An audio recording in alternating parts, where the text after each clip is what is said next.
Irinjalakuda mini civil station കോമ്പൗണ്ടിൽ പുതുതായി നിർമ്മിക്കുന്ന സ്പെഷ്യൽ സബ് ജയിലിനു വേണ്ടി റവന്യൂ വകുപ്പ് വിട്ടുകൊടുക്കുന്ന 2.25 ഏക്കർ ഭൂമിയുടെ കൈമാറ്റ ചടങ്ങ് റവന്യൂ വകുപ്പ് മന്ത്രി കെ.പി. രാജേന്ദ്രൻ ഉദ്ഘാടനം ചെയ്തു.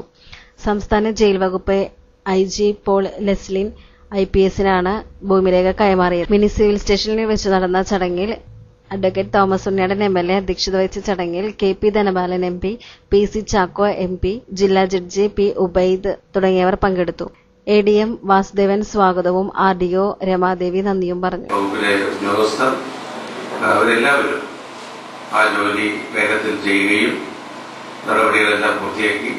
എന്നാൽ കൈമാറ്റം കുറച്ച് വൈകിയത് തെരഞ്ഞെടുപ്പിന്റെ പെരുമാറ്റച്ചട്ടമൊക്കെ വന്നതുകൊണ്ട് ഒരു ചടങ്ങിൽ വെച്ച് നടത്തണമെന്ന് തീരുമാനിച്ചതുകൊണ്ടാണ് കുറച്ച് വൈകിപ്പോയത്. ഇനി എത്രയും വേഗത്തിൽ ഈ ഭൂമി ജയിൽ വകുപ്പിന് കൈമാറുന്നതോടുകൂടി ഏറ്റവും വേഗത്തിൽ തന്നെ ഈ സബ് ജയിലിന്റെ പണി പൂർത്തിയാക്കി സൗകര്യപ്രദമായ വിധത്തിൽ ജയിലിന്റെ പ്രവർത്തനത്തിന് കഴിയണം.